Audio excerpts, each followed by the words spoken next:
नमस्कार, मी पंजाब डक. आज आहे 19 जुलै 2025 आणि मी जात आहे कडेला या ठिकाणी एक उद्घाटन आहे. त्या ठिकाणी जात आहे या बीड जिल्ह्यातून माझे कडा आष्टी तालुका या ठिकाणाहून एक महाराष्ट्रातल्या शेतकऱ्याला अंदाज जाणार आहे आणि मी जात आहे कडा आष्टीकडे म्हणून खास करून आधी बीड जिल्ह्यासाठी आनंदाची बातमी देत आहे.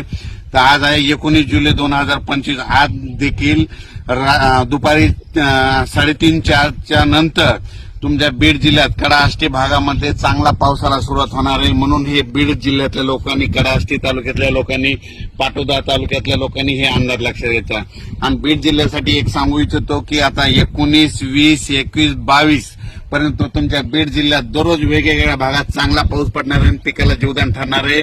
म्हणून खास करून ही बीड जिल्ह्यासाठी आनंदाची बातमी. योगायोगाने मी आता हे कडा आष्टी जवळ आहे म्हणून ही खास करून बीड जिल्ह्यासाठी एक आनंदाची बातमी दिली.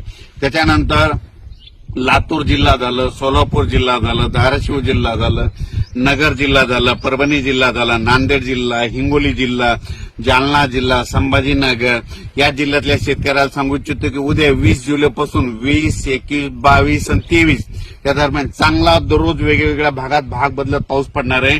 म्हणून हा अंदाज लक्षात घ्यायचा. त्याच्यानंतर आपण परत विदर्भाकडे वळू. आज आहे 19 जुलै 2025. तर विदर्भ, पूर्व विदर्भ आणि पश्चिम विदर्भ 6 आणि 5 11 जिल्ह्यामध्ये म्हणजे 19, 20, 21, 22, 23 पर्यंत तुमच्या पूर्व विदर्भ आणि पश्चिम विदर्भ 11 जिल्ह्यामध्ये दररोज वेगवेगळ्या भागात पाऊस पडणार आहे.